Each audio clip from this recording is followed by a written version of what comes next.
कहन राज को करन मन, करो महान यह काज।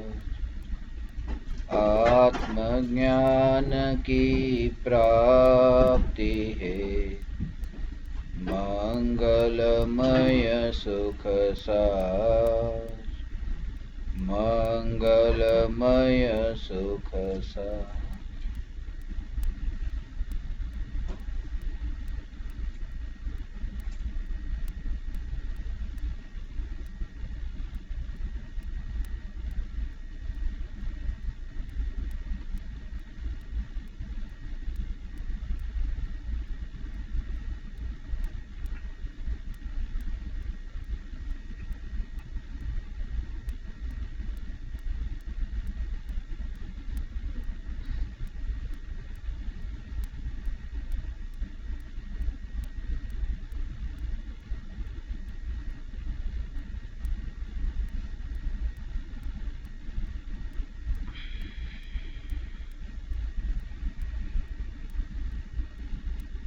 चैतन्य स्वभावी भगवान आत्मा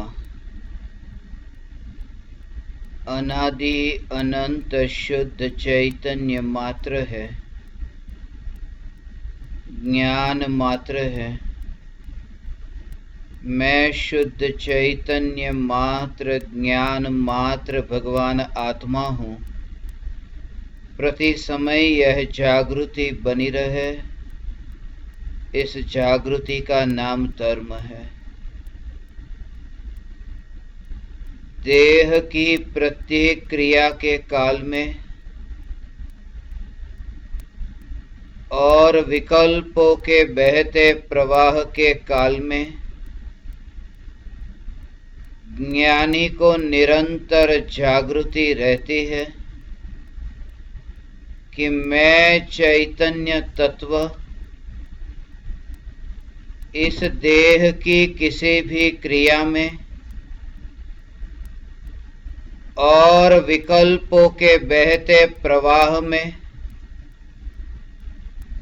कहीं भी मिला नहीं हूँ। ऐसा शुद्ध चैतन्य तत्व मैं हूँ।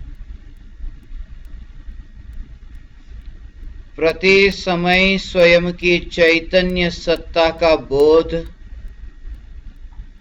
आत्म जागृति ही धर्म है।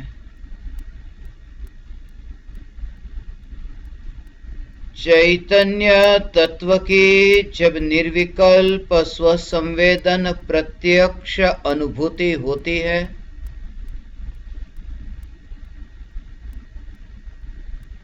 तब पर्याय में आनंद के सागर उछलते हैं।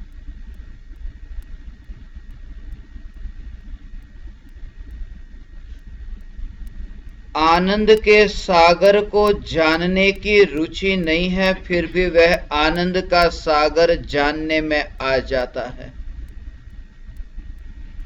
फिर भी ज्ञानी की दृष्टि चैतन्य तत्व पर ही टिकी रहती है। चैतन्य तत्व की अनुभूति ऐसी है कि जब चैतन्य तत्व में दृष्टि स्थिर हुई, स्थापित हुई, कि आत्मा की पर्याय में अतीन्द्रिय आनंद प्रकट हुआ। और जब अतीन्द्रिय आनंद प्रकट हुआ और ऐसा भाव आया कि ये जो अतीन्द्रिय आनंद प्रकट हुआ, यह आनंद सदाकाल टिक करके रहे, यह जो भाव आया कि अतीन्द्रिय आनंद छूट गया,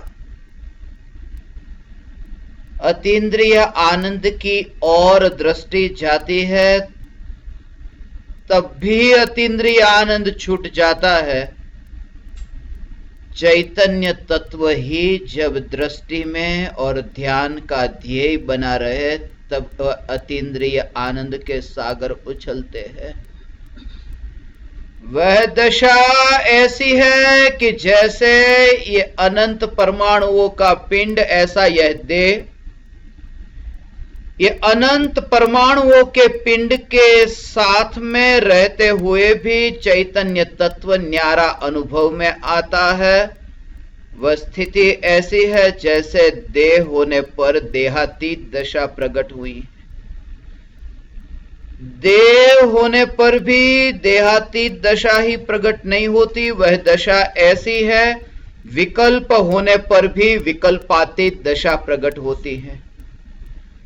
विकल्पों की उत्पत्ति के काल में भी ज्ञानियों को अंतर में यह जागृति है कि यह विकल्प का जो प्रवाह बहता है, उस बहने वाले विकल्प के प्रवाह में मेरी कहीं पर भी सत्ता नहीं है, मैं अत्यंत दूर से देखता हूं। और ऐसी जागृति जब आत्मा में प्रकट होती है, तब से ही धर्म की शुरुआत होती है। इसलिए मैं सभी साधकों से कहता हूं, कितने ही आप दौड़ो, कितने ही उछल कूद करो, कहीं पर भी पहुंचने वाले नहीं, क्योंकि स्वयं को जाना नहीं, स्वयं को पहचाना नहीं। यह जो चैतन्य तत्व है, यह ज्ञान रस से परिपूर्ण चैतन्य तत्व, यह चैतन्य, ये एक ऐसी दिशा है जो लोक में 10 दिशा कही जाती है। पूर्व पश्चिम 4 कोने, उत्तर नीचे, ऊपर और नीचे, ये 10 दिशा जो है, एक 11वीं दिशा है। उस दिशा का नाम चैतन्य दिशा है। और उस चैतन्य दिशा की यात्रा ही वास्तविक यात्रा है। चैतन्य दिशा की और हमारी यात्रा प्रारंभ हो। और वह यात्रा ऐसी है, प्रति समय मैं अपने चैतन्यपने के बाहर कहीं पर भी नहीं गया। सामने कोई व्यक्ति जो आपके साथ बात करता है, वो जितना दूर आपको दिखाई देता है, उसके मुंह से जब आप आवाज सुनते हो और जितना दूर से आप देखते हो कि वह व्यक्ति वहां सामने बोल रहा है, उतना ही दूर से आप इस शरीर को भी देखते हो कि ये कोई बोल रहा है, मैं वहां नहीं हूं। इतनी दूरी इस देह से हो गई कि इन देह के परमाणुओं में मेरी कहीं पर सत्ता नहीं है। मैं चैतन्य तत्व अपने चैतन्यपने के बाहर निकला नहीं हूं। ये देह में मैं कैसे जाऊंगा? मैं देह में चला गया तो ऐसा जो भाव आत्मा में उत्पन्न हुआ, मैं देह में गया ऐसा भाव आत्मा में उत्पन्न हुआ, उस भाव में भी जो चैतन्य तत्व नहीं जाता, नहीं जा सकता, ऐसा चैतन्य तत्व वह मैं हूं। आप एक नए लोक में प्रवेश करते हो, आप इस लोक को सदाकाल के लिए अलविदा कर देते हो, फिर आप देह से यहां बैठे हो, मगर आपका यहां से नाता छूट गया और आप उस चैतन्य की शिखर पर पहुंच गए जहां पर आप बैठे हो। और उस तरह से आप उन विकल्पों के बहते प्रवाह को देखते हो, जैसे कोई व्यक्ति पहाड़ के शिखर पर स्थित होकर रास्ते पर आने वाली और आकर के जाने वाली गाड़ियों को देखता है। और वह देखता है कि यह गाड़ी रास्ते से जा रही है, मगर मैं वहां कहीं पर भी नहीं हूं जहां गाड़ी जा रही है। ज्ञानी को यह जागृति रहती है। अज्ञानी इसलिए वह भ्रमित हो जाता है। अज्ञानी को इस बात का बोध ही नहीं हो पाता कि ज्ञानी के पास में वो अंतर की दृष्टि प्रकट हो चुकी है। वो अंतर दृष्टि ऐसी खुल चुकी है जो अज्ञानी के पास नहीं। इसलिए बाहर की क्रिया एक सी होती हो, परंतु अंतर में वहां जो भेद हो चुका है, वह भेद अज्ञानियों को चमड़े की आंखों से नहीं दिखाई देता। और इसलिए यह जागृति बनी रहे। आप कोई भी कार्य करो, उस कार्य की उत्पत्ति के काल में, विकल्पों की उत्पत्ति के काल में, यह निरंतर इस प्रवाह को देखो, उतना दूर से देखो कि मैं उस प्रवाह में कहीं पर भी नहीं हूं। वरना मैं खुद भी वहां डूब जाता, मर जाता। उस प्रवाह में मैं कहीं पर होता तो ये चैतन्य तत्व की चैतन्य तत्व, ये शुद्ध चैतन्य तत्व, वही मैं हूं।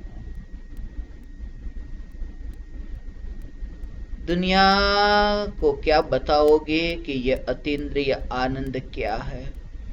आपको भी लोग पूछेंगे कि तुम्हें इसमें क्या आनंद आ रहा है, क्या मजा आ रहा है, तुमने क्या जाना, उस तत्व को क्या जाना, क्या आनंद आया? आपके पास में कहने को कुछ भी नहीं होगा। आप सिर्फ हंस करके चुप रह जाओगे, हंस करके आप चुप रह जाओगे, आप कुछ बता नहीं पाओगे, आपके पास में कोई उत्तर देने के लिए कोई शब्द नहीं होगा। उसका कारण यह है, उसका कारण बहुत गहरा है। दो व्यक्तियों के बीच में एक कमरे में क्या हो रहा है?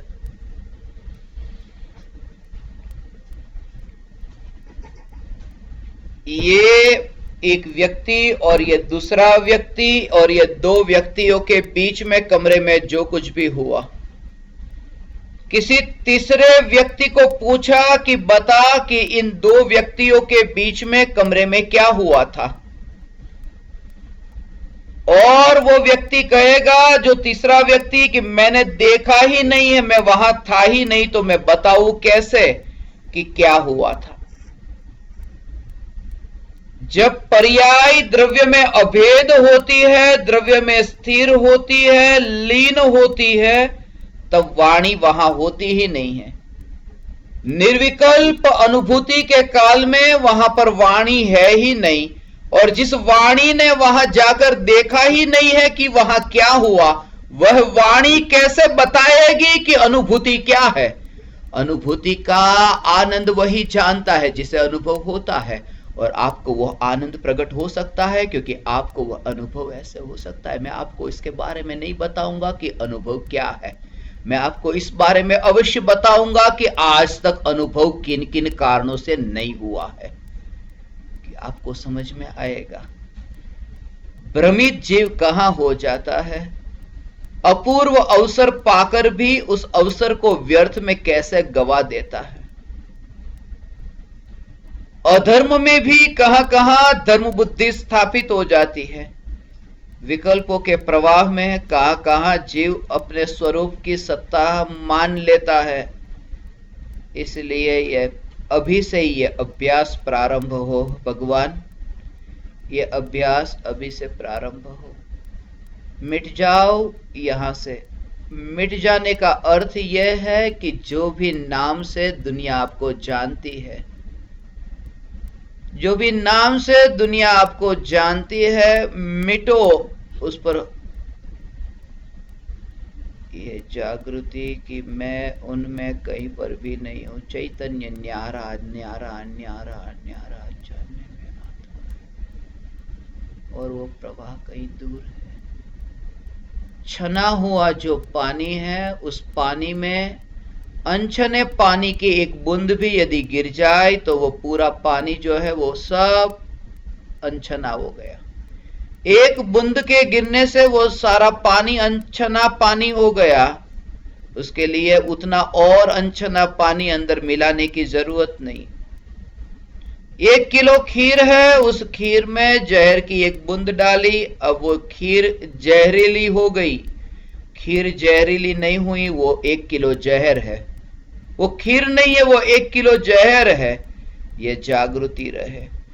एक समय का जो विकल्प है वह विकल्प, एक समय का विकल्प, इसे ऐसे समझो तो आपको यह चैतन्य तत्व का स्वरूप और स्पष्ट होगा। जैसे ये 3 काल है, और ये वर्तमान है, ये भूतकाल है, और ये भविष्य काल है। भूतकाल में 4 बजे, 3 बजे, 2 बजे, 1 बजे, 12 बजे, ऐसे भूतकाल में विकल्प हुए। मलिन विकल्प भूतकाल में ऐसे अनंत विकल्प हुए, और वो विकल्प मलिन है। वह मलिन विकल्प यदि चैतन्य तत्व में मिल गया होता तो चैतन्य तत्व पूरा का पूरा मलिन हो जाता। एक बूंद अनछने पानी की यदि मिल जाए तो पूरा पानी अनछना हो जाता है।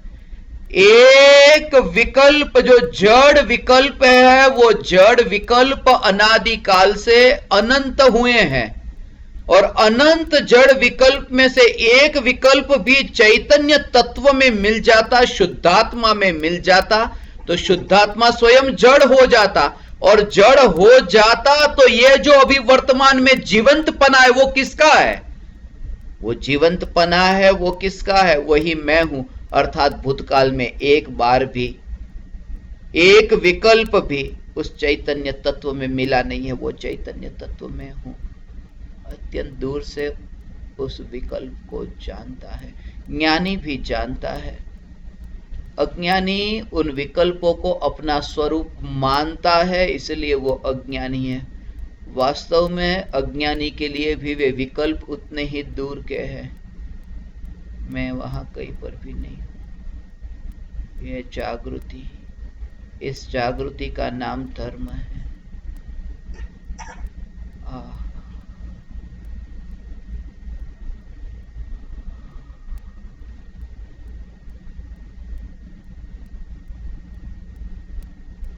सारा जगत भूल जाए उससे पहले ही चैतन्य तत्व की जागृति के बल पर ही सारे जगत से दृष्टि हट जाने का नाम साधक की साधना है।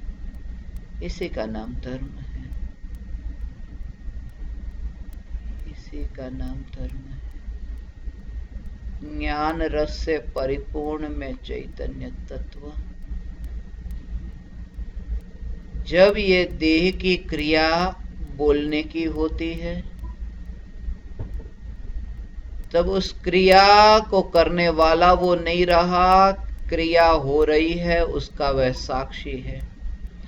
उसकी वहां उपस्थिति है मगर वो कुछ भी नहीं करता। जानने के अतिरिक्त, देखने के अतिरिक्त वहां अंतर में यह बोध बना रहता है कि मेरा रोल इतना है कि मैं जानने वाला।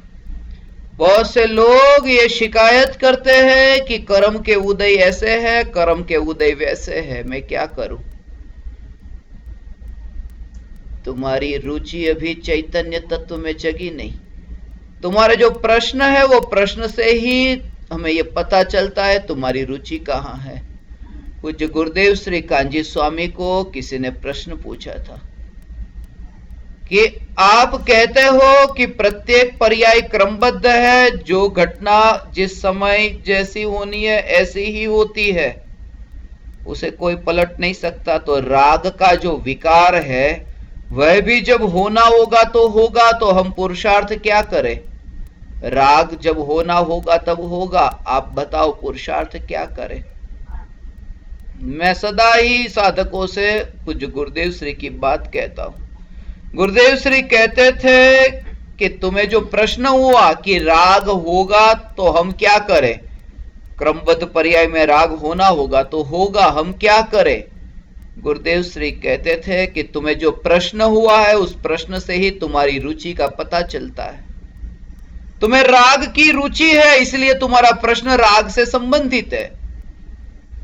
तुम्हें चैतन्य तत्व न्याय का कोई प्रश्न ही नहीं हुआ, तुम्हारी रुचि अभी राग की रुचि है। तुम अभी जो पूछते हो कि मैं कर्म के उदय से नाचने वाली कठपुतली हूं, इसके अतिरिक्त कुछ भी नहीं हूं, अब मैं क्या करूं? उदय मेरे ऐसे है, मैं नाचने वाली कठपुतली हूं, मैं क्या करूं? बस इसी का नाम अधर्म है। बहुत से लोग ये कहते हैं कि हम कुछ भी नहीं करते, बस कर्म नचाता है, ऐसे हम नाचते हैं। ये शरीर जो नाच रहा है वो कर्म के उदय से नाचने वाली कठपुतली है। शरीर कर्म के उदय से नाचने वाली कठपुतली है और मैं नाचती हूं। मैं क्या करूं? कर्म के उदय ऐसे, मैं तो कठपुतली की तरह नाचती हूं। ज्ञानी ये कहते हैं जब तक तुम कठपुतली की तरह नाचती हो तब तक तू अज्ञानी ही है, तू संसारी है, क्योंकि तू कर्म के उदय से नाचने वाली कठपुतली अपने को मानती है।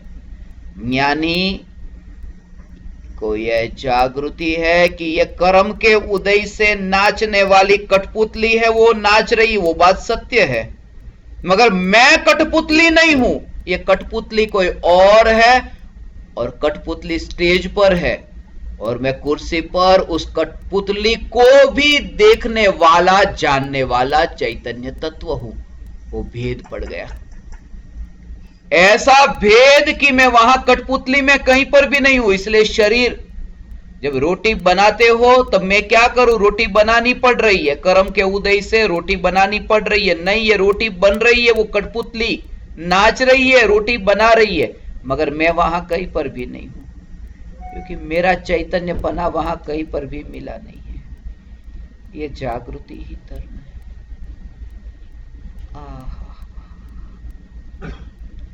कुछ ही विरले जीवों को ये बात रुचिकर लगती है, कुछ ही जीवों को यह रुचिकर लगती है, क्योंकि राग की पुष्टि यदि होती हो तो जगत के जीवों को, भीड़ों को सुनना ज्यादा अच्छा लगता है। यह चैतन्य तत्व की बात बहुत निराली है। कुछ ही जीवों को यह रुचिकर लगती है, जो इतना थक चुका है, इतना थक करके बस अब बहुत हो चुका, बहुत हो चुका, इतना थक चुका है, जो इतना दुख से भर गया है, अभी इतना दुख से नहीं भरा।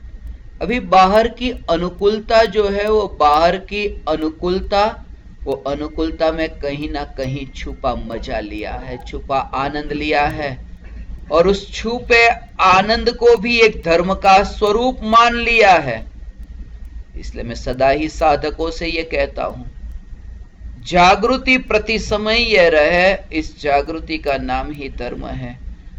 बहुत बार जीव भ्रमित हो जाते हैं, उस जागृति को समझते ही नहीं।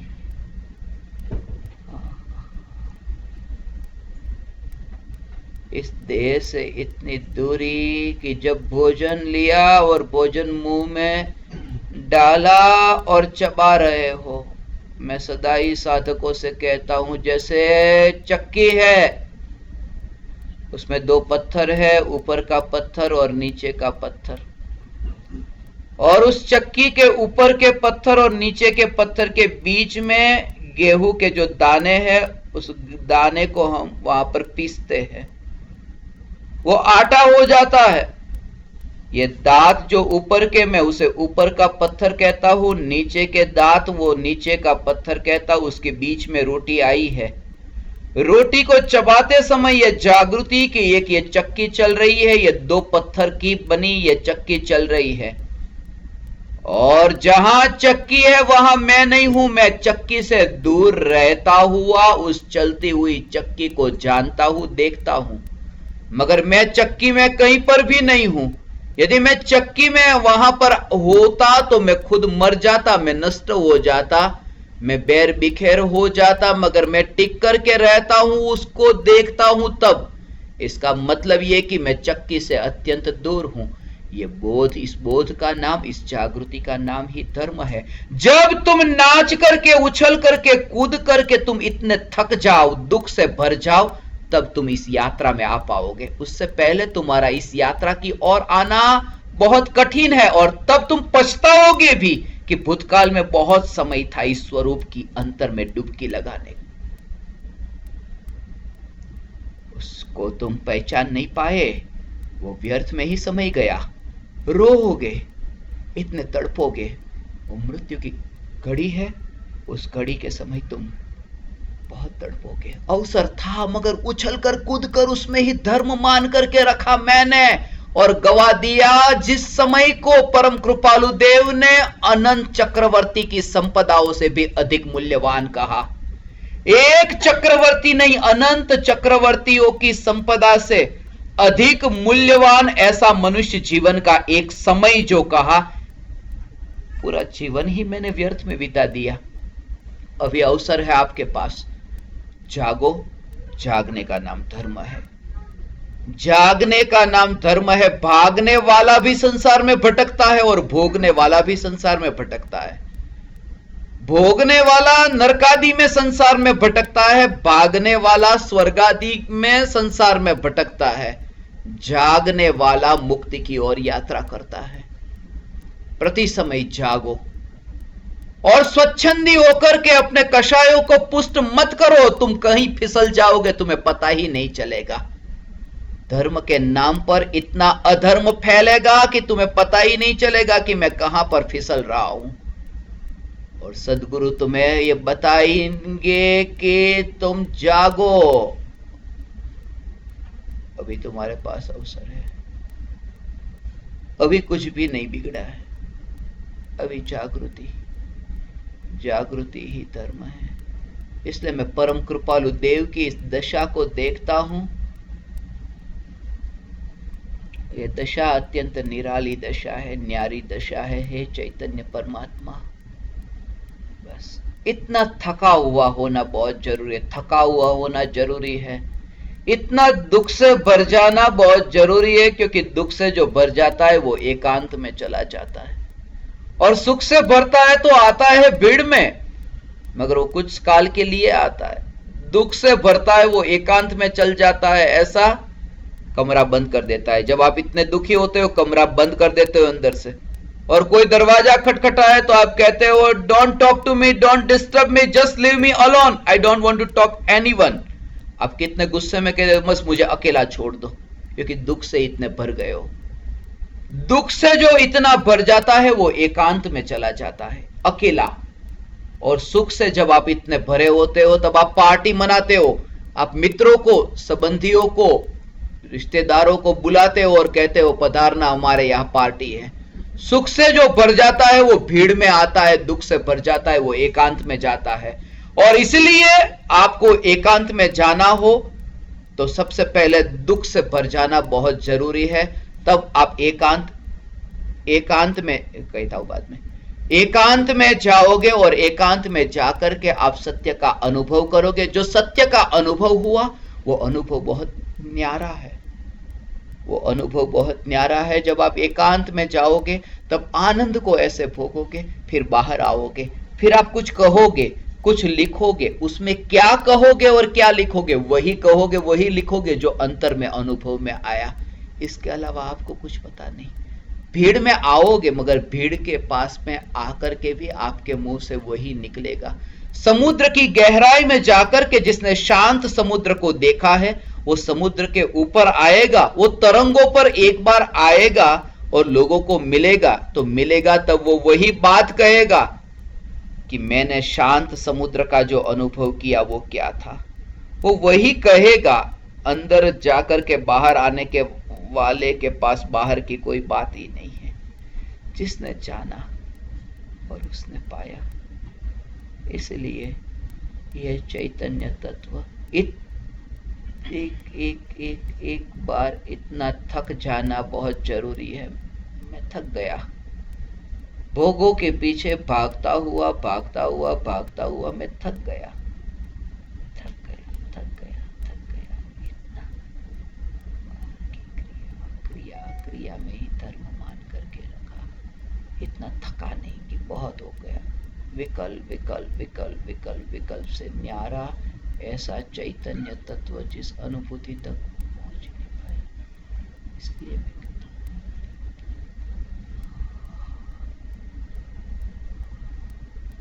इतनी जागृति से भर जाना, इसका नाम धर्म है। होश से भर जाने का नाम धर्म है। जब मैं अपने पजामे का नाड़ा बांधता हूं तब रोज मुझे ये बात स्मरण में आती है कि जैसे मैं ननामी को बांध रहा हूं। ये जनाजा बांधा जा रहा है और कुछ भी नहीं है, ये मुर्दा है और मुर्दे को एक डोरी से बांधा जा रहा है और कुछ भी नहीं है। और वह बात भी एक खास रहस्यपूर्ण है। आज तक हमने इतना ही देखा है कि बांधने वाला कोई और होता है और बंधने वाला कोई और होता है। मगर जब मैं इस जनाजे को बांधता हूं तब यह जागृति कि मुर्दा जो है वो मुर्दा ही अपने को बांध रहा है। मुर्दा खुद अपने जनाजे को बांध रहा है। जब वो नाड़ा बंध रहा है तब ये जागृति कि मुर्दा खुद इस जनाजे को बांध रहा है और मेरा इतना ही रोल है कि मैं अत्यंत दूर से वो जो बंधा जा रहा है जनाजा उसमें उपस्थिति दर्ज करा रहा हूं। मेरी प्रेजेंस वहां है और कुछ भी नहीं है। मेरी उपस्थिति है वहां और कुछ भी नहीं है। आज मिल लो, आज मुझसे मिलना हो तो मिल लो। आंसू बहा बहा करके मिल लो, कल खून के आंसू रोओगे। इसलिए मैं कहता हूं, ये जो राख की बनी हुई दीवार है, उस राख की बनी हुई दीवार मैं कहता हूं, राख की दीवार, इसे मैं राख की दीवार कहता हूं। ये राख की बनी हुई दीवार है, बाद में राख होने वाली ऐसी नहीं। और ये राख की बनी हुई दीवार, मैं पिछले कुछ महीनों से मैं विश्व के ये 133 देशों की यात्रा करके आया, और कोई भी देश ऐसा बाकी नहीं बचा और कोई भी स्थान ऐसा बाकी नहीं बचा जहां मैंने ये बात नहीं कही हो। दुनिया के कोने कोने पर जाकर के मैंने वहां पर ये बात कही, मैं आपसे भी वो कहूंगा। मैं नॉर्थ सुमात्रा के जंगलों में था, साधना मेरी वहां चल रही थी, और उस साधना के दौरान ही मुझे एक स्मरण में आया। मुझे स्मरण में आया, मेरे बचपन के गुरुजी मेरे स्मरण में आए, जो हमें बचपन में पढ़ाते थे। और वे गुरुजी उन बच्चों से कहते थे कि देखो बच्चे, जो बच्चे पीछे दीवार के पास में बैठे हैं, पीछे की सबसे पीछे की पंक्तियों में दीवार के पास बैठे हैं, वो दीवार से चिपक करके मत बैठो। वो हमेशा कहते थे दीवार से चिपक कर मत बैठो, इसलिए क्योंकि चिपक करके बैठोगे तो दीवार गिर जाएगी, और दीवार गिर जाएगी तो तुम भी गिर जाओगे। इसलिए दीवार से चिपक करके मत बैठो कि जिससे दीवार गिर जाए मगर तुम न गिरो, इसलिए दीवार से चिपक करके मत बैठो। वो मजाक में कहते थे कि दीवार से चिपक करके मत बैठो। वो कोई गांव की कच्ची दीवार थी, उमराला की। कोई भी कच्ची दीवार हो मगर छोटे बच्चे के भार से, वो धक्के से गिरने वाली नहीं थी। वो मजाक में कहते थे कि दीवार गिर जाएगी, चिपक करके मत बैठना वरना तुम भी गिर जाओगे।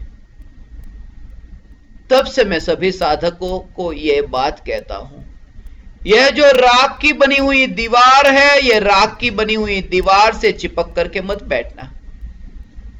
यदि चिपक करके बैठोगे तो ये दीवार गिर जाएगी तो तुम भी गिरोगे, तड़पोगे, सताओगे, मरोगे तुम खुद, ऐसे तड़पते तड़पते यहां से जाओगे। ये राख की दीवार से जो पहले से ही दूर बैठ गया है।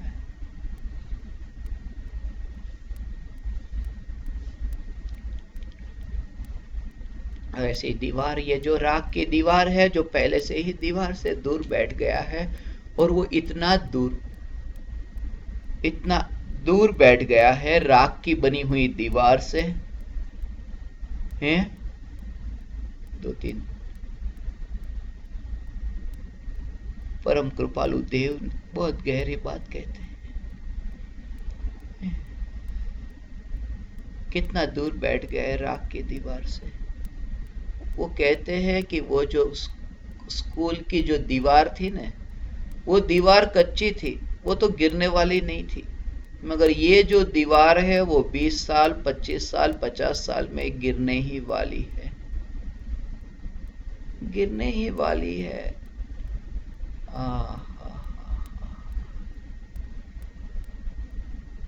ये नियम से गिरने वाली है। मेरे गुरुजी मजाक में कहते थे, मगर ये मजाक नहीं है, ये सचमुच गिरने वाली है।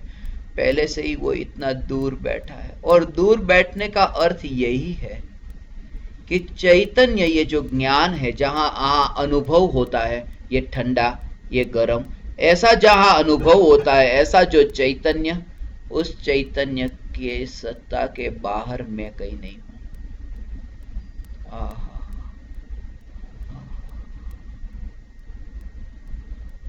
इसलिए सिकंदर भारत जब आया तब उसे स्मरण में आया कि उसके देश में से किसी ने कहा है कि जब तुम आओ तब तुम भारत से, भारत की बहुत प्रसिद्ध वस्तु, पूरी दुनिया में प्रसिद्ध है, प्रख्यात है, लेकर के आना, और वो है भारत का सन्यासी। भारत का सन्यासी लेकर के आना।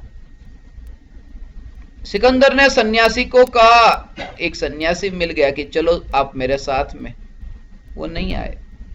उन्होंने कहा मैं आनंद में हूं। सिकंदर ने फिर भी कहा चलो मेरे देश में, मैं आपको खाना पीना दूंगा, ठहरने के लिए अच्छा स्थान दूंगा, आप पधारो। मना किया कि नहीं।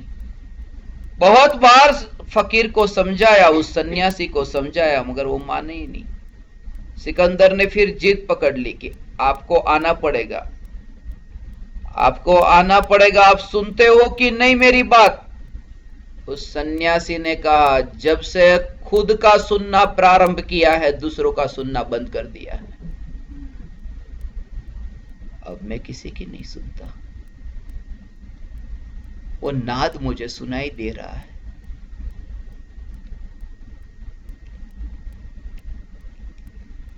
अब मैं किसी की नहीं सुनता।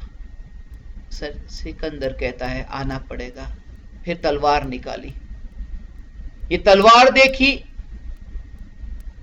गला काट दूंगा। सन्यासी कहता है गला जब काटोगे तब तुम क्या करोगे?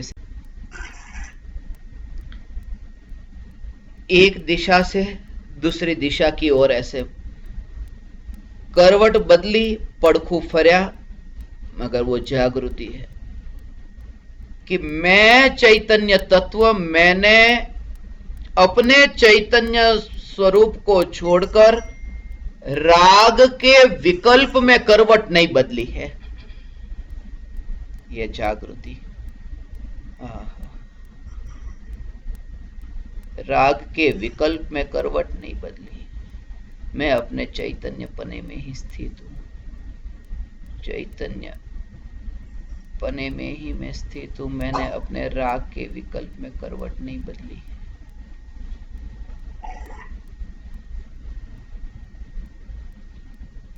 आत्म जागृति, आत्म जागृति ही धर्म है।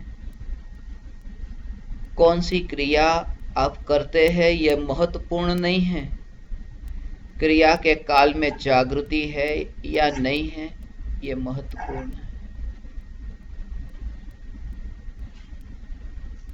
और ये सुनकर के स्वच्छंदी होकर के मत प्रवर्तना कि बस अब कोई भी क्रिया होती है और उसमें क्रिया में जागृति रखे, नहीं, यह स्वच्छंदी मत होना, क्योंकि जो जागृत है वो कभी भी स्वच्छंदी नहीं होता। इसलिए परम कृपालु देव हैं,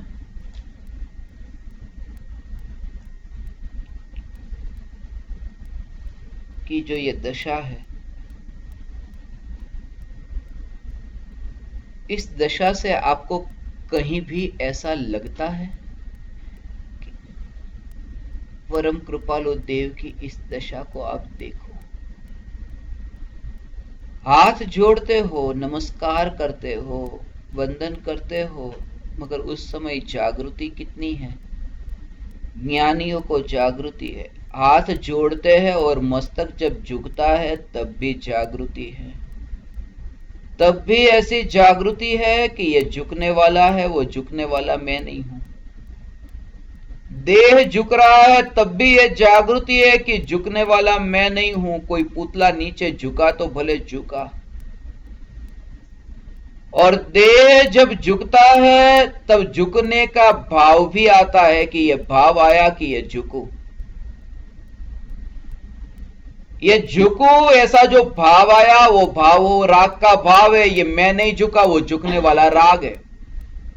ये झुकने वाला राग है, मगर वो राग मेरा स्वरूप नहीं है, इसलिए मैं झुकने वाला नहीं हूं। झुकने वाला वो राग है, क्योंकि सदा काल हम झुकते नहीं रहते, झुकना फिर बंद हो जाता है। क्यों? क्योंकि राग चला गया। जब तक राग है तब तक झुकना है, राग नहीं रहा तो झुकना भी नहीं रहा।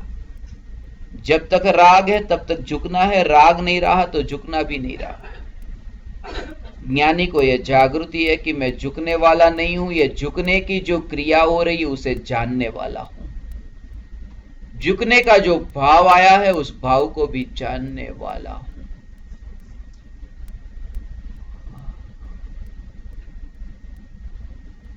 ऐसी जागृति से जो जीवन जिया है वो इस देह में से सहज ऐसे निकल जाता है।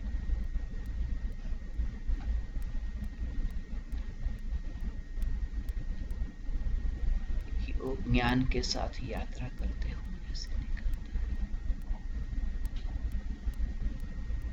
जैसा कि अभी आप जानते हैं, परम कृपालु देव की अनमोल रचना है आत्मसिद्धि शास्त्र। आप सभी ने नाम तो सुना होगा। अनंत तीर्थंकर परमात्मा के दिव्य ध्वनि का सार है। और ये शास्त्र एक ऐसा शास्त्र है जिसमें परम कृपालु देव ने जागृति की ही बात की है, मगर हमने सुना नहीं, हमने पढ़ा नहीं, पढ़ करके भी हमने नहीं पढ़ा, ऐसा कर दिया। वास्तव में हम वो काम करते हैं जो हमें रुचिकर लगता है, हमें वो ही दिखता है जिसकी हमें रुचि है। शिकागो में ऐसा हुआ।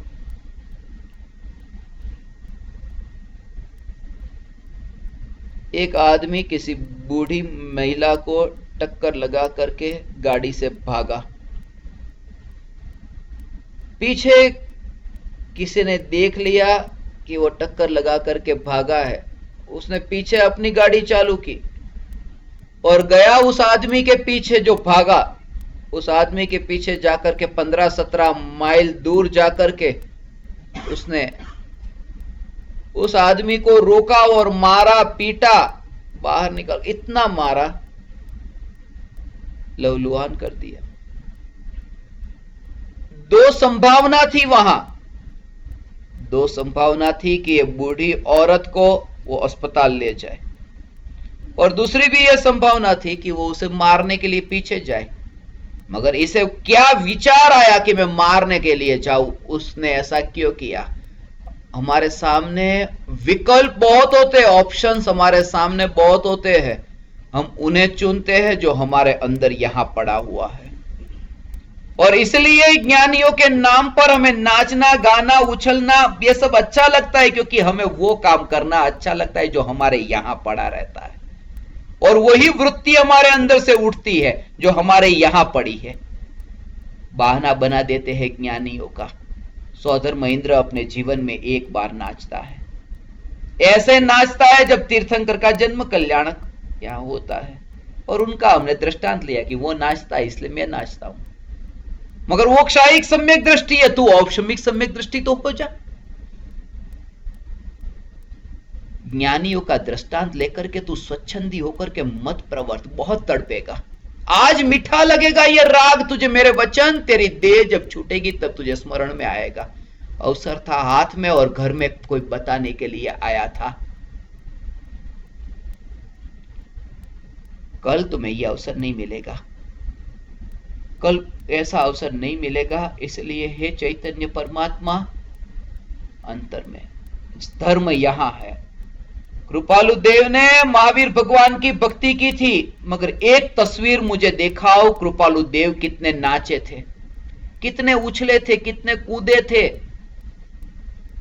मुझे ऐसा होना है। जैसा आपके अंदर होगा ऐसा ही भाव आएगा।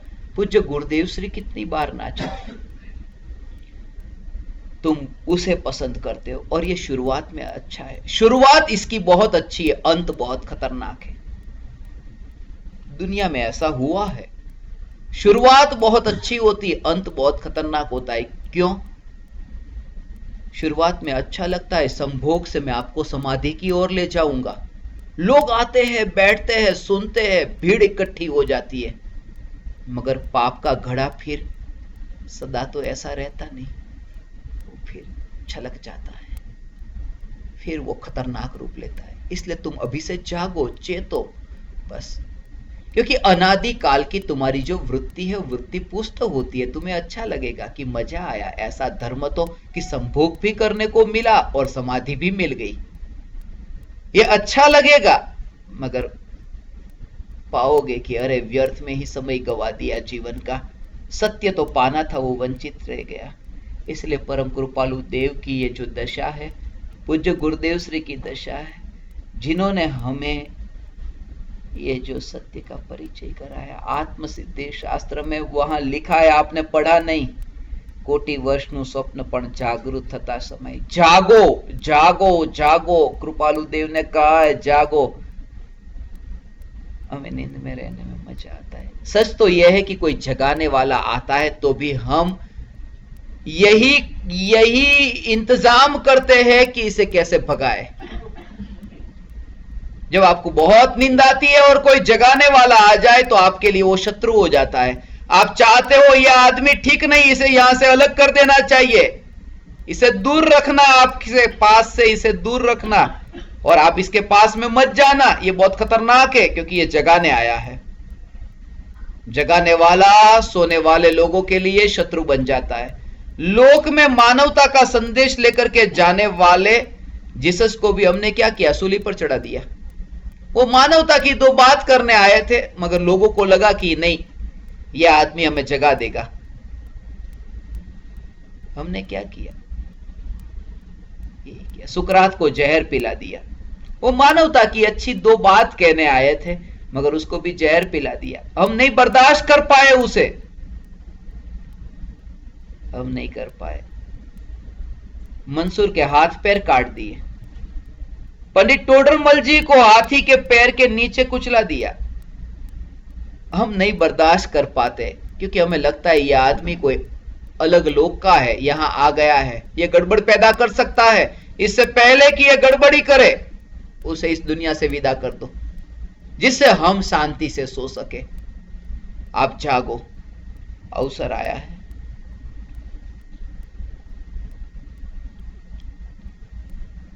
आत्मसिद्धि शास्त्र में कृपालु देव यही कहते हैं, मैं चैतन्य तत्व हूं, यह जागृति ही धर्म है, यह जागृति ही धर्म है।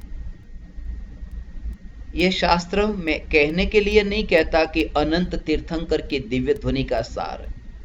आज हमारे पास में जैन धर्म के 1500 शास्त्र है, जो मेरे पास अभी यहां पर है कंप्यूटर में।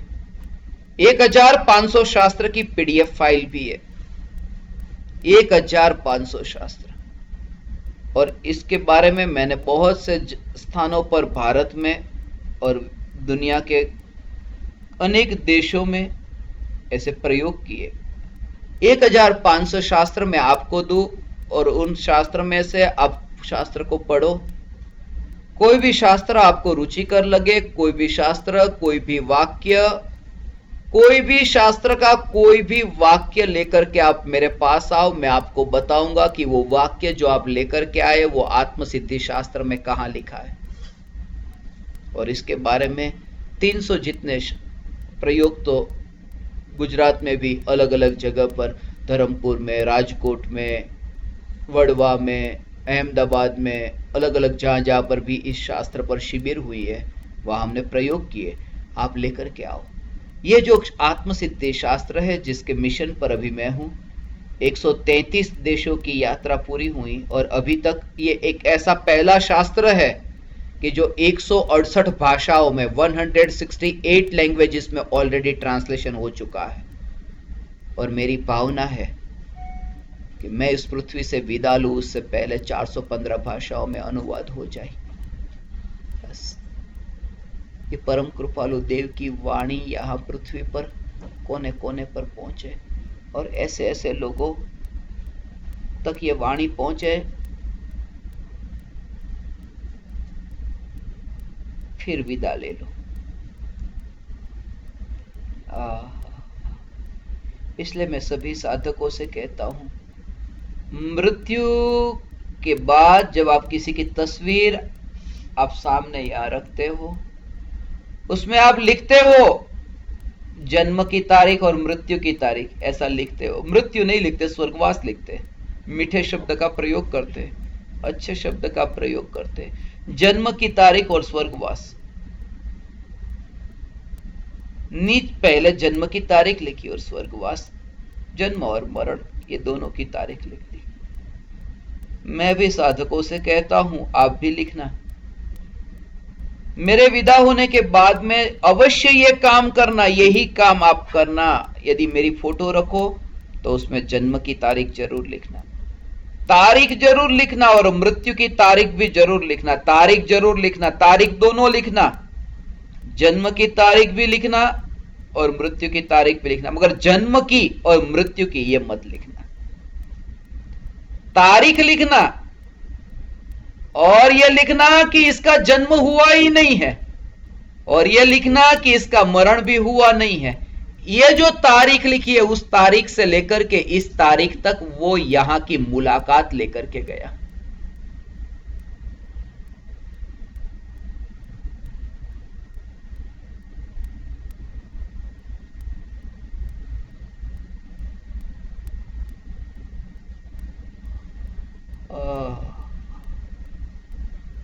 वो जो मुलाकाती है ना, ज्ञान रस से परिपूर्ण चैतन्य तत्व, वही मैं हूं।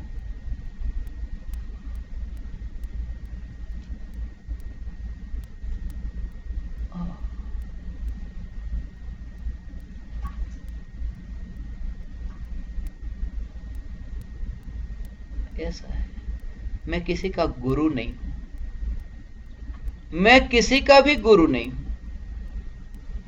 इसलिए जो लोग मुझे गुरुदेव कह के बुलाते हैं, मैं उन लोगों से खास कहता हूं कि तुम्हारे दिए गए ये गुरुदेव के नाम से मेरा भगवान का पद अति उत्तम है, मेरा परमात्मा पद उत्तम है। वो किसी दूसरों के द्वारा नहीं दिया गया, जो मेरे अंतर में अनादि से है, अनंत काल तक रहने वाला है। मैं अपने परमात्मा पद को क्यों गवाऊं?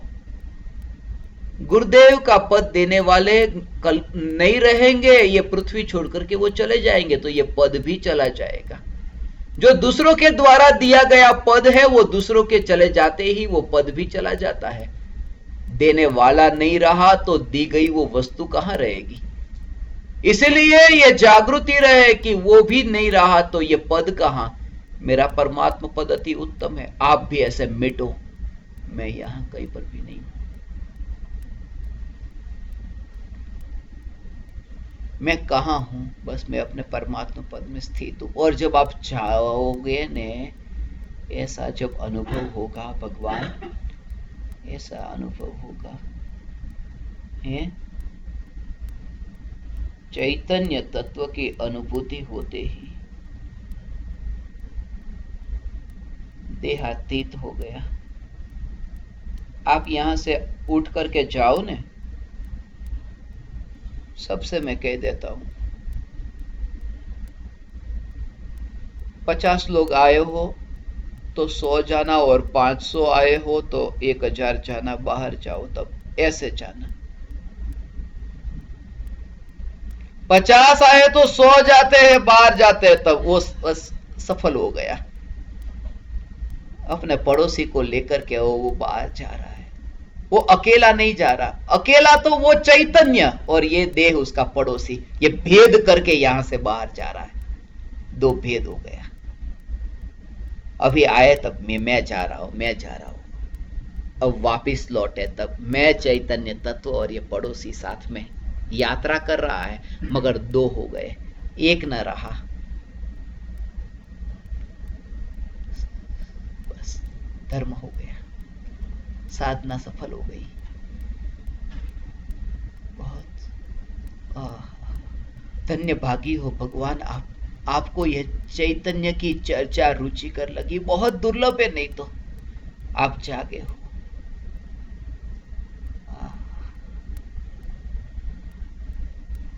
उस संस्कार को पुष्ट करने के लिए कुछ करना नहीं पड़ता। अभी मैंने देखा, जैसे आत्मसिद्धि शास्त्र की स्थापना पूरे विश्व में अभी हो रही है, आज से एक नया अपूर्व ऐसा अद्भुत कार्य और एक प्रारंभ हुआ। समयसार की भी स्थापना प्रारंभ हो गई कि जहां जहां जाए अंग्रेजी भाषा में। अभी न्यायक भाव प्रकाशक समयसार की जो टीका, मेरी बहुत भावना थी कि जगत के जीवों को सरल भाषा में दृष्टांत के साथ में समयसार अंग्रेजी भाषा में मिले। यदि समयसार की गाथा को आप ऐसे पढ़ोगे तो बहुत शास्त्रों का अध्ययन किया होगा तो भी उसका भाव समझ में नहीं आएगा, इतना गहन भाव उसमें है। मैंने कुछ भी नहीं किया, 415 गाथा समयसार में है, तो मैंने 415 दृष्टांत के माध्यम से उस गाथा को समझाने का प्रयास किया कि दृष्टांत वो भी ऐसे कि जो हमारे जीवन में रूटीन लाइफ में जो घटनाएं घटित होती है, उससे उस गाथा को स्पष्ट किया, समय सरलता से समझ में आ सके। और कोई मुस्लिम, क्रिश्चियन, और इसके भी मैंने प्रयोग किए। मैं जब गयाना में था, अभी पेरू में था, तो वहां पर भी मेरे पास में सॉफ्ट कॉपी थी। मैंने वहां के लोगों को कुछ गाथा निकाल करके बताई और उनको कहा कि इसका भाव आप क्या समझते हो, और अत्यंत आनंद की बात है, उनको भी वही भाव समझ में आया जो मैं चाहता था। यदि वो सीधा समयसार पढ़ते तो नहीं समझ में आता, मगर प्रैक्टिकल एग्जाम्पल रूटीन लाइफ में, भाई बहन का, पिता पुत्र का, ऐसे कोई भी जीवन में जो घटना घटती है, व्यापारियों का, धन का, जो भी घटना जीवन में घटती है, उस घटना के साथ में इस गाथा का कैसा कनेक्शन है। और ऐसे 415 प्रैक्टिकल एग्जाम्पल्स है जो समयसार की न्यायिक भाव प्रकाशक टीका, जो अभी 8 अप्रैल को मुंबई में उसका उद्घाटन हुआ, विमोचन हुआ, और वो शास्त्र पूरे विश्व में जहां जहां आत्मसिद्धि शास्त्र की स्थापना हो रही है, मैं इंतजार कर रहा था कि कब मैं फिनिक्स पहुंचूं और कब आत्मसिद्धि शास्त्र की स्थापना हो। आज किरीट भाई गोसलिया, विभूति बेन गोसलिया के निवास स्थान पर उस शास्त्र की स्थापना हुई है। ये भी लाखों जगह पहुंचेगा। भाव है ऐसा कि ये समयसार भी पहुंचे। जब तक शरीर है, शक्ति है, उसका सदुपयोग क्यों ना हो। मगर एक बात है, चैतन्य की अनुभूति के लिए, चैतन्य की अनुभूति। बस बहुत हो चुका, थक गया हूं मैं नाच करके, उछल करके। इसलिए मैं सभी साधकों को कहता हूं, जहां जहां दुनिया के जिस देश के एयरपोर्ट पर उतरता हूं, लोग मुझे लेने के लिए आते हैं। आज मैं फिनिक्स उतरा, अब मैं एलए के एयरपोर्ट पर उतरूंगा। अभी एलए में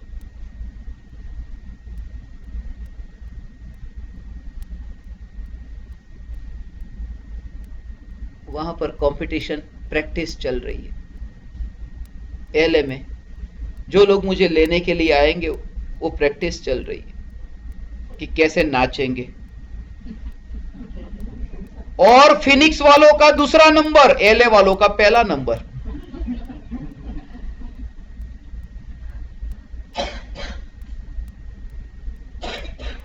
मैंने ये परंपरा बंद कर दी। मैंने ये कहा कि फिनिक्स के एयरपोर्ट पर आपकी भीड़ को लेकर के आना, एयरपोर्ट पर 1 घंटे का सत्संग कर लेंगे, और फिर एलए के एयरपोर्ट पर भी सत्संग करेंगे। और किसकी परिणति अधिक निर्मल हुई, कौन किस जीव ने अंतर में डुबकी लगाई। बहुत प्यासा था गुरुजी, आप मुझे मिले, अब तो मुझे चैतन्य के अलावा और कुछ भी नहीं चाहिए। और वे ही सदगुरु है जो ये कह सके कि तुम इसके लिए ही सदुपयोग कर लेना मेरा, और मुझे कुछ भी नहीं चाहिए। मैं तो कुछ दिन के बाद यहां से विदा हो जाऊंगा, मेहमान बन करके आया हूं, बहुत लंबा काल नहीं है मेरे पास, इसलिए मैं आपको बार बार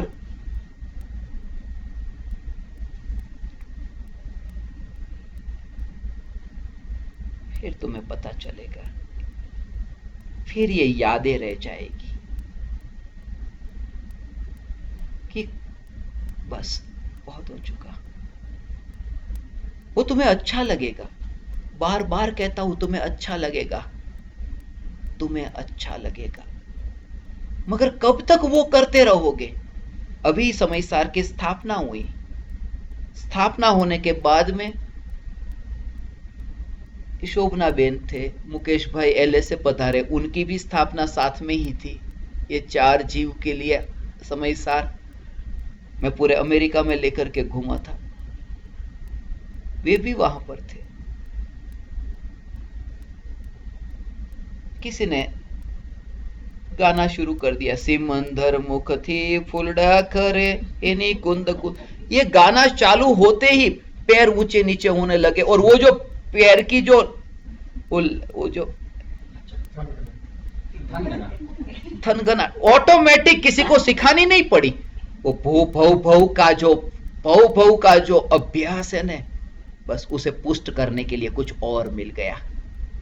उससे आप समझ सकते हो किसी ने सिखाया नहीं है, और वो मार्ग अच्छा लग जाएगा, तुम्हें अच्छा लगेगा, क्योंकि तुम्हारी पहले की ही जो उछलने वाली वृत्ति थी और उछलना मिल गया। मैं ये नहीं कहता हूं मत करना भक्ति, अवश्य करना, जरूर करना, भक्ति तो करना, मगर इसमें ही जिंदगी भर फिर इसमें ही मत अटकना।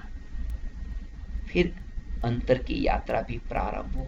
उब चुका हूं मैं भोगों से, इंद्रियों के भोग 2 दिन के हैं, बहुत हो चुका, बहुत हो चुका।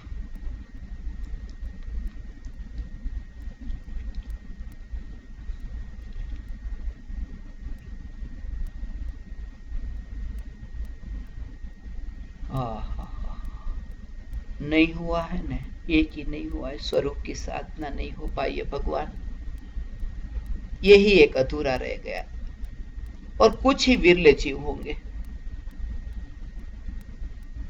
कुछ ही विरले 4 जीव होंगे जिनको ये रुचि कर लगे।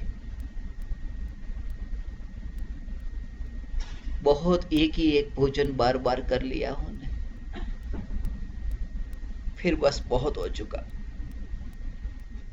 बहुत हो चुका, अब नहीं। एक दामाद थे, वो दामाद ससुराल में पहली बार गए, और ससुराल में गए तो उन्हें लौकी की सब्जी अच्छी नहीं लगती। ज्यादातर लोगों को अच्छी नहीं लगती, तो उनको लौकी की सब्जी वहां परोसी, एक बार दी तो अपन क्या करते, जो अच्छी नहीं लगती वो पहले खा लेते, बाकी का बाद में खाते। तो उन्होंने पहले लौकी की सब्जी खा ली और बाकी सब बाकी बचा के रखा। तो उनको ऐसा लगा, ये ससुर को, सास को, कि दामाद आए उनको लौकी की सब्जी ज्यादा अच्छी लगती है, तो उन्होंने और कटोरी भर दी। इन्होंने सोचा मैं दोबारा खत्म कर दूं, फिर अब तो ये नहीं पूछेंगे, फिर और दोबारा खाई तो तीसरी बार डाली। तभी पड़ोसी आ गए।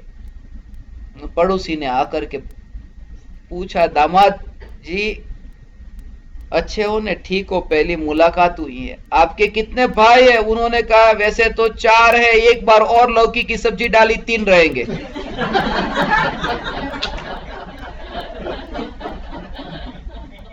उब चुका हूं, अब थक चुका हूं, बहुत हो चुका, इतना थक गए, अब नहीं। इतनी असारता दिखाई दे। तुम मेरे साथ बात करते हो, मगर तुम्हें बात करने का तरीका भी पता नहीं। मेरे पास भी एक फोन है, तुम्हारे पास भी फोन है, तुम अपना फोन नीचे रखते ही नहीं हो, एक और रख दो और फिर मुझसे मिलो। मैंने तो अपना फोन नीचे रख दिया, मगर तुम तो रखते ही नहीं।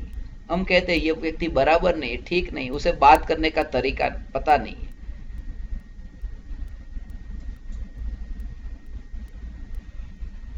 शिष्टाचार भी वो नहीं जानता। तुम अपना फोन पकड़ करके ही मेरे सामने बैठे हो, और वो फोन कोई और नहीं, ये शरीर को मैं फोन कहता हूं। मैंने तो अपना फोन एक और रख दिया, और अब मैं बात कर रहा हूं आपसे। आप क्यों फोन पकड़ करके बैठे हो? शिष्टाचार का नियम नहीं पता कि सामने वाला उसकी वस्तु को नीचे छोड़ देता है, आप भी छोड़ करके बात नहीं कर सकते? हे भगवान,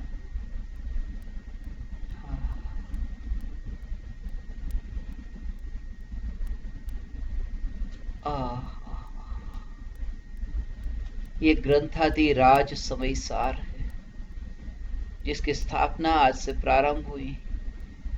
आज ही मैं बता रहा था, આપણા ગુજરાતીમાં એક કહેવત છે, કેટલી વિશે 100 થાય તમને ખબર છે? એમ કે બધા કેટલી વિશે 100 થાય? તો મને ઘણી વાર એમ થાય આ લોકોને ગણિતમાં શીખ્યા નહીં હોય, કેટલી વિશે 100 થાય? 5 વિશે 100 થાય, 5 વિશે 100 થાય। સો એટલે પરિપૂર્ણ. ચૈતન્ય સ્વરૂપ જે છે પરિપૂર્ણ છે, પણ કેટલી વિશે 100 થાય કે 5 વિશે 100 થાય. એટલે આ પરિપૂર્ણ એવું ચૈતન્ય સ્વરૂપ જે સમયસારમાં બતાવ્યું છે. અને આજે તારીખ 5/20 છે, 5મો મહિનો ને 20મી તારીખ, એટલે 5 વિશે 100 થાય. એટલે આજે સમયસારની સ્થાપના આજે લખાયેલી હતી, 5 વિશે 100 થાય. આની પણ એક ઇતિહાસ થશે. આજનો દિવસ પણ ઇતિહાસ બનશે જ્યારે સમયસાર આખી દુનિયામાં પહોંચશે કે શરૂઆત આજથી થઈ ગઈ હતી. પહોંચાડજો તો ખાસ કરીને તમારા જુવાન નાના નાના છોકરાઓને ખાસ આ સમયસાર પહોંચાડજો. એવા છોકરાઓને પણ 8 વર્ષનો છોકરો હોય એને પણ વાંચવા આપજો. એના માટે તે આ જે ન્યાયક ભાવ પ્રકાશક ટીકા અઘરી નહીં પડે, કારણ કે એમાં દ્રષ્ટાંત છે. દ્રષ્ટાંતથી એને ઈઝી થઈ જશે, સરળ થઈ જશે. દ્રષ્ટાંતથી સમજી શકશે, એના ભાવ પણ પકડી શકશે બધા જ જીવ. એટલા માટે મેં કહ્યું છે કે મુસ્લિમો, ક્રિશ્ચનો એ લોકો સુધી પણ આ સમયસારની દ્રષ્ટાંત સાથે એ લોકોને પણ સમજાય છે.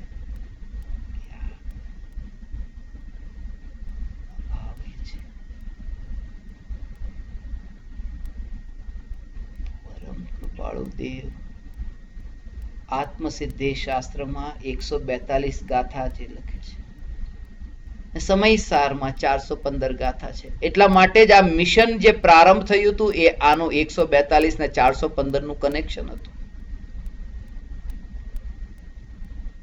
કારણ કે આત્મસિદ્ધિ શાસ્ત્રમાં 142 ગાથા છે, સમયસારમાં 415 ગાથા છે. એટલે ભાવ પણ એ વખતે એવો સહેજે આવ્યો હતો 26 ડિસેમ્બર 2004 ના જ્યારે સુનામી આવ્યું હતું, અને સુનામીમાં દરિયાની વચ્ચે હું હતો ત્યારે એ 2,30,000 લોકોના મળદા વચ્ચે જ્યારે હું એકલો બચ્યો હતો, અને ત્યારે આ મને ભાવ આવ્યો હતો કે આ જીવન જે મળ્યું છે એ જીવન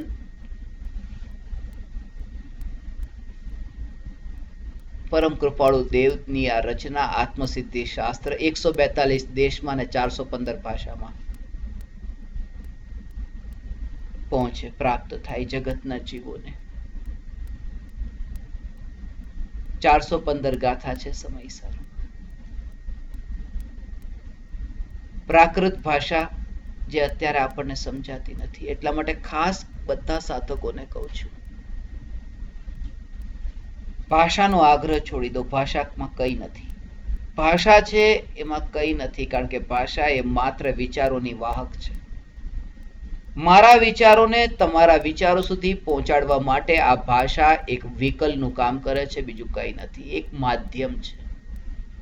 ભાષા એ ભાવોના કપડા છે. કપડાને નહીં જોતા એ વ્યક્તિને દેખો કે વ્યક્તિ કોણ છે. આ ભાષા જે છે એ ભાષા ને પકડીને ન બેસો. એટલા માટે કારણ કે તમે સામાયિક પ્રતિક્રમણ ને બધું જે કરો છો એમાં પણ તમારો રસ હજી પડ્યો છે કે પ્રાકૃતના અંદર પચકાણ લઈએ અને સંસ્કૃતના પચકાણ લઈએ. એનો ભાવ જ નથી ખબર પડતો. જેનો ભાવ જ તમને અંદરમાં ન આવતો હોય, ખાલી મોઢેથી બોલવું હોય તો ટેપ રેકોર્ડરમાં બોલી દે છે. ટેપ રેકોર્ડરમાં ભાવ નથી થતા, તો ટેપ રેકોર્ડર બોલે ખરું પણ એનો મોક્ષ નહીં થાય, કારણ કે એમાં ભાવ નથી. એમાંથી પ્લે કરો, અવાજ આવે છે, પણ એમાં ભાવ નથી. અને ભાવનું મહત્વ છે. અને તમે પ્રાકૃત બોલો છો, તમને ભાવની ખબર જ નથી કે એનો અર્થ શું થાય છે. એટલા માટે તમે અહીંયા મંદિરો બનાવો છો, centre, Jain centre of Phoenix. હવે તમે અહીંયા બોર્ડ માર્યું છે, તમે અહીંયા જ હવે સામે બોર્ડ માર્યું, એક્ઝિટ નું બોર્ડ માર્યું છે. હવે એક્ઝિટ નું બોર્ડ માર્યું ત્યાં તમે એ પ્રાકૃત ભાષામાં લખો ને. આપણા શાસ્ત્રો તો પ્રાકૃતમાં હતા, પણ તમને ખબર છે આગ લાગે ત્યારે પ્રાકૃતમાં લખ્યું ને કોઈને વંચ ખબર ન પડે શું છે. તો જ્યારે તમે જિંદગીનો ખતરો દેખાય છે ત્યારે તમે લોકલ ભાષા વાપરીને પોતાનું કામ કરી લ્યો છો કે કેવી રીતે આપણું પ્રયોજન સિદ્ધ થાય. તો ભાષાનો આગ્રહ ન રાખો. કારણ કે તમે હવે એમ કહેશો કે પ્રાકૃત ભાષા શીખો, તમારી પાસે છે એટલો સમય તમે કાઢવાના છો. અમેરિકામાં કોણ પ્રાકૃત ભાષા માટે પોતાનો સમય કાઢશે? હા, પણ પ્રાકૃતનું અંગ્રેજીમાં અનુવાદ થયું હશે તો વાંચનારા કેટલાય થશે. બી પ્રેક્ટિકલ. અને એટલા માટે જ તે જગતના જીવોને આ 415 ભાષામાં આત્મસિદ્ધિ શાસ્ત્ર પ્રાપ્ત થાય એવો જે આ ભાવ આવ્યો છે, બધા જીવોને એની ભાષામાં, એ દેશની ભાષામાં આ વાણી પ્રાપ્ત થાય. અને એવી બાત આવી છે ને ભગવાન, ये बात ऐसी है,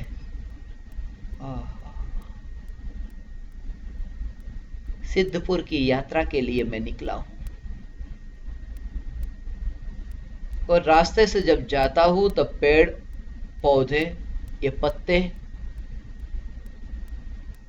उन्हें जब मैं देखता हूं तब मैं उन्हें कहता हूं कि तुम भी पधारना. मैं तो निकला हूं यात्रा के लिए, तुम भी पधारना. अब यहाँ ज्यादा देर तक मत ठहरना. यहाँ पेड़ को देखते समय ये भाव आता है. अब 142 देशों को ये मनुष्य के लिए नई. काश मैं कुत्ते की भाषा को जानता और बिल्ली की भाषा को भी बोल पाता तो मैं उन्हें भी यही कहता कि तुम भी चैतन्य तत्व हो. इतने आप करुणा से भर जाओ कि आपके अंदर से करुणा के अतिरिक्त और कुछ भी न बहे. इतने भर गए आप. ओह,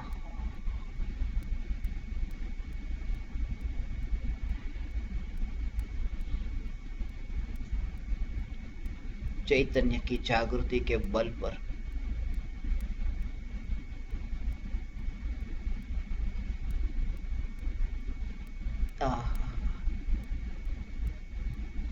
વડવામાં છે ને પ્રવચન હતું, શિબિર હતી વડવામાં. ત્યાંના ટ્રસ્ટી હતા.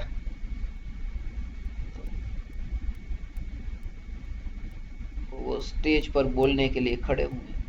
उन्होंने कहा आत्मसिद्धि शास्त्र की 1 लाख स्थानों पर स्थापना हो रही है. अब 1 लाख स्थानों पर स्थापना हो रही है, 1 लाख लोगों की भीड़ हो, उसमें आप पत्थर मारो तो किसी एक को तो लगेगा ना. तो ऐसा उन्होंने कहा कि 1 लाख लोगों तक ये शास्त्र पहुंचेगा तो किसी एक को तो छुएगा नहीं, कोई एक आत्मा को तो छुएगा. उनके बोलने के बाद में मेरा नंबर था. फिर मैंने कहा अभी जो ट्रस्टी बोल रहे थे बहुत अच्छी बात बोल रहे थे कि 1 लाख की भीड़ में पत्थर मारो तो किसी एक को तो लगेगा. मगर अभी मुझे ऐसा विचार आया कि 1 लाख की भीड़ में पत्थर मारा और किसी एक को लगा, मगर जिसको लगा वो शांति से बैठेगा, वो फिर आगे नहीं मारेगा. तो ये आत्मसिद्धि शास्त्र किसी एक आत्मा को, हृदय को यदि छू जाएगी तो वो शांति से नहीं बैठेगा, वो परंपरा से और आगे यात्रा चलेगी और जीवों तक ये वाणी पहुंचेगी. मगर होगी. ये समयसार 2000 वर्ष पहले लिखा गया. कुंद आचार्य ने 2 कॉपी नहीं लिखी थी. 1 कॉपी लिखने का भी समय जिनके पास कहां था. जो 24 घंटे में 8 घंटे तो आत्मा के निर्विकल्प ध्यान में लीन रहते हैं, टोटल एवरेज 24 घंटे में. कहां उनके पास इतना समय था कि वे 2-2 बार समयसार की 2 कॉपी लिखे. ताड़ के पान पर कांटे के माध्यम से छेद करके लिखना था.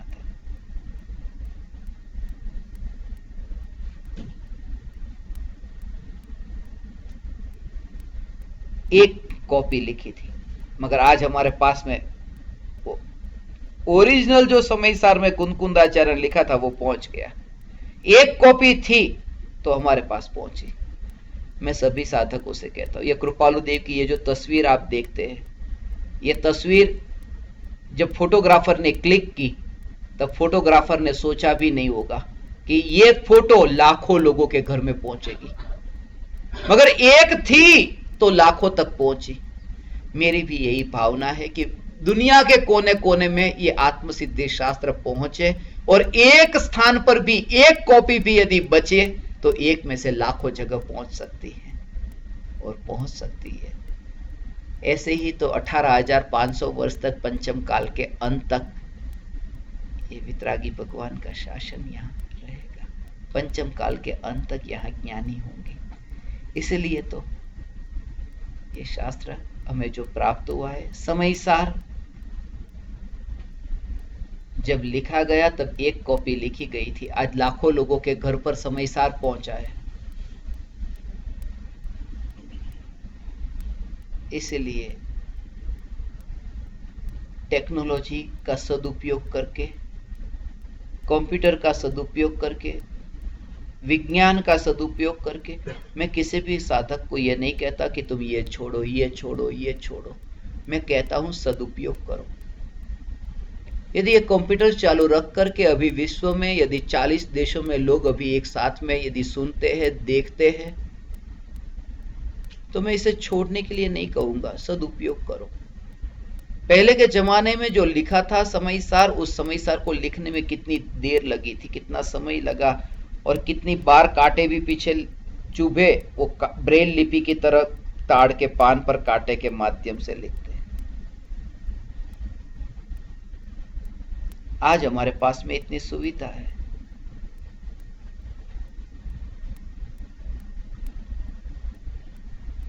और आज का जो दिन है वो एक विशेष दिन है जो मेरे स्मरण में आ रहा है।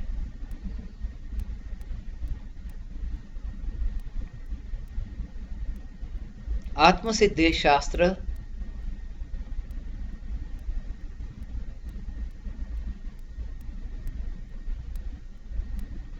मिशन जो प्रारंभ हुआ था, भाव तो आया था 2004 में, प्रारंभ हुआ था 25 दिसंबर 2014 को, 25 दिसंबर 2014 अफ्रीका से ही प्रारंभ हुआ था, जहां से गांधी जी ने खत लिखे थे, परम कृपालु देव को और प्रश्न पूछे थे। वहां से ही ये मिशन प्रारंभ हुआ था। और अभी हमारे साधक ने बताया कि 25 दिसंबर 2014 को जब ये मिशन प्रारंभ हुआ था, कृपालु देव का टोटल लाइफ स्पेन था 33 years and 5 months exact. English calendar की दृष्टि से देखें, गूगल पर जो डेट ऑफ बर्थ और देह परिवर्तन दिवस 9 नवंबर 1867 जन्म, और देह परिवर्तन 9 अप्रैल 1901, 33 इयर्स और 5 मंथ्स। और संजोग की बात थी कि जिस दिन मिशन का पहला दिन था, इस शरीर के भी एग्जैक्ट 33 इयर्स 5 मंथ्स पूरे हुए थे। 25 दिसंबर 2014 को यह मिशन प्रारंभ हुआ, और मुझे ये भाव आया कि अफ्रीका से ही ये मिशन प्रारंभ हो। 10 मई को 2015 तक कोई ट्रांसलेशन नहीं हुआ था।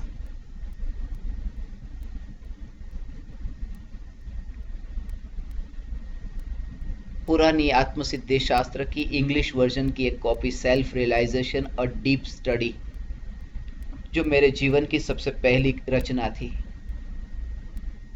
उसकी ही स्थापना होती थी, मगर आत्मसिद्धि शास्त्र का अनुवाद और नहीं हुआ था।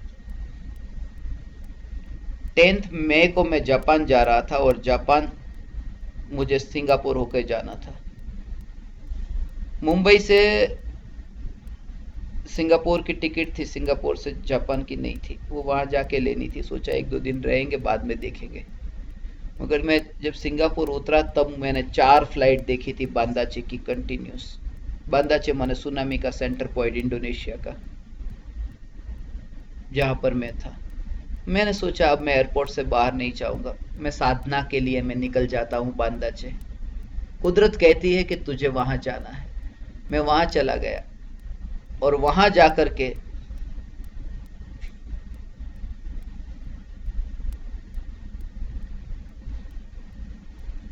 होटल पर पहुंचा। उन्होंने कहा, अरे आप अकेले आए, कोई साथ में नहीं है? मैं कहा, नहीं, किसी को बुलाना मत, मैं अकेला हूं इस बार, मैं साधना के लिए आया हूं। और मैं वहां गया और मैं बैठा, मेरे अंदर ये विचार आया कि जितनी भाषा अभी मैं जानता उस भाषा में मैं ट्रांसलेशन प्रारंभ कर दूं, और ट्रांसलेशन चालू कर दिया। और ट्रांसलेशन चालू हुआ, फिर मैंने सोचा ला वो होटल वाले को पेमेंट कर देता, वो तो मांगने आएगा नहीं। वो जो डेट थी वो कल की डेट थी। मैंने उसको कहा कि लो एक दिन का, वो बोले कि एक दिन का क्या, आज 19 तारीख हुई, 19 मई, 9 रात और 9 दिन बीत गए। 9 रात और 9 दिन। तब मेरी उंगली में उन्होंने खून देखा, ये आपकी उंगली में खून है, और वो लैपटॉप मेरे पास में अभी बचा के रखा है। कंप्यूटर में देखा तो 9 भाषा में आत्मसिद्धि शास्त्र का अनुवाद हो चुका था। Thai, Tagalog, Japanese, Mandarin, Indonesian, Aceh, बत्ताकनीज, जावानीज, हिंदी, गुजराती, इंग्लिश, ऐसे सब अलग अलग 9 भाषाओं में। पहला अनुवाद 9 भाषा में तब हुआ था। तब मैंने जगत के जीवों को 20 तारीख को संदेश भेजा था, और आज वो दिन है। आज 2 साल पूरे हुए और समय सार की स्थापना हुई। समय सार की परंपरा भी ऐसे ही हुई कि ये अनुवाद करते करते मेरी उंगली में से खून निकल गया है, और कीबोर्ड लाल रंग का हो गया है, सफेद रंग का कीबोर्ड था। मेरी आंखें अंदर चली गई है, मेरी कमर टेढ़ी हो गई है, और गर्दन बिल्कुल झुक गई है। 9 रात और 9 दिन कंटिन्यूस जाग करके मैंने ये जो 9 भाषा में अनुवाद किया। हे जगत के जीवों, आप इसे स्वाध्याय करना, अध्ययन करके पढ़ना, और परंपरा से आगे फैलाना।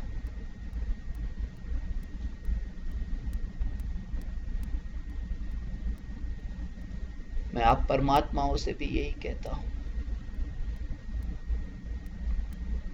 अफ्रीका में Rwanda, Burundi, Congo, Uganda, Namibia, ये सब देशों में, कोंगो में आत्मसिद्धि शास्त्र की स्थापना हुई है। वहां पर जिनके घर पर आत्मसिद्धि शास्त्र की, वहां पर लोगों के पास में खाने को अन्न नहीं है। ये दुनिया की अभी जो स्थिति है ऐसी है। मंदिर सॉल्यूशन नहीं है, मस्जिद सॉल्यूशन नहीं है, चर्च सॉल्यूशन नहीं है। बहुत बनते हैं मंदिर, बढ़ रहे हैं, कम नहीं हो रहे। मस्जिद भी बहुत बन रही है, टूटती कम है, बनती ज्यादा है। चर्च भी ज्यादा बनते हैं, टूटते कम है। इतने ज्यादा बिल्ड हो रहे हैं और इतना सब हो रहा है, फिर भी इतनी हिंसा, इतना युद्ध क्यों ज्यादा हो रहा है? क्योंकि वो सॉल्यूशन नहीं है। पिछले 3000 वर्षों में 15,000 युद्ध हुए, और मस्जिद, मंदिर, चर्च, गुरुद्वारा वो भी इतने ही बने। इसलिए मैं शुरुआत ही वहां से करता हूं। जागो। आज दुनिया में हर 1 घंटे में 50 करोड़ रुपए खर्च हो रहे हैं एटम बम बनने के लिए। 1 घंटा 50 करोड़, 1 घंटा 50 करोड़। और वही दुनिया में 3 लोगों में से 2 लोगों के पास में खाने को अन्न नहीं है। 3 में से 2 के पास पहनने को ठीक से कपड़े नहीं है। इसलिए अभी मैं एक किताब लिख रहा हूं। उस किताब का नाम है द आर्ट ऑफ डाइंग, मरने की कला। आर्ट ऑफ लिविंग बहुत सुन लिया, आर्ट ऑफ डाइंग। और उसमें खास ये लिखा है कि अपन जब अपने पिताजी, कोई दादाजी मर जाते तो श्राद्ध करते, श्राद्ध में वो लड्डू बनाते। तो उस किताब में लिखा है कि मैं एक ऐसी दुनिया के बीच में जीता हूं जहां लोग अपने मर गए उस पिताजी के लिए लड्डू बनाते हैं। ये दुनिया मर गए हैं उनके लिए तो लड्डू बनाती है, और जो जिंदा है उनके लिए एटम बम बनाती है। ऐसी दुनिया के बीच। और रुवांडा में, वहां पर कोंगो में, उनके पास में खाने कौन नहीं है। 5 बच्चे हो तो एक बच्चा एक दिन में भोजन कर सकता है, 4 को वेटिंग में रहना पड़ेगा आज की डेट में। और उनके वहां आत्मसिद्धि शास्त्र की स्थापना हुई। वहां जब हमारा प्रवचन होता है, उन बच्चों के प्रोनाउंसिएशन आप देखोगे तो आपको पता चलेगा आपके बच्चे भी नमोकार मंत्र का प्रोनाउंसिएशन ऐसा नहीं करते होंगे जो कोंगो के बच्चे। काली चमड़ी,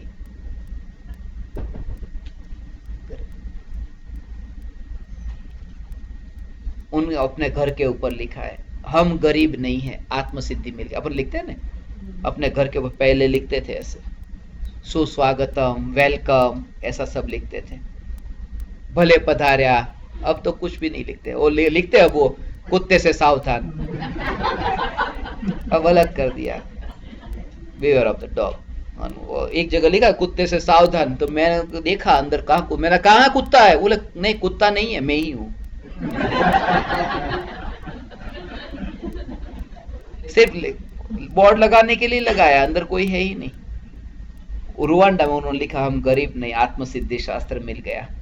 और वो कपड़ा पहनते हैं ना, जब उसकी एक मूवी है, मूवी भी आप देखेंगे, वो जो कपड़ा पहनते हैं पत्ते के कपड़े पहन करके आज वो प्रवचन सुनने बैठते हैं। और जब मैं कुंकुंदाचार्य देव की बात कहता हूँ कि कुंकुंदाचार्य ने ताड़ के पान पर यह शास्त्र लिखे, तो वो मुझे कहते हैं कितना अच्छा कि जब हम साधु हो जाएंगे तब हमें कपड़े छोड़ेंगे तो हमें पत्ते ढूंढने नहीं जाने पड़ेंगे, इसके ऊपर ही लिख देंगे। आज उनको भाव आया है, वो होंगे नहीं होंगे क्या होगा, मगर उनके अंदर भाव तो आया है। ऐसा यात्रा वहां से ही प्रारंभ होती है। आप परमात्माओं ने अत्यंत विनयवान होकर के सुना, अत्यंत आदर पूर्वक यहाँ बैठे, दूर दूर से पधारे, और आप परमात्माओं ने मुझे सत्संग करने का अवसर दिया। आपके निमित्त से मेरा इतना समय व्यर्थ में नहीं बीता और सत्संग में ही रहा। आप समस्त परमात्माओं को मैं प्रणाम करता हूँ, मेरे प्रणाम स्वीकार करें।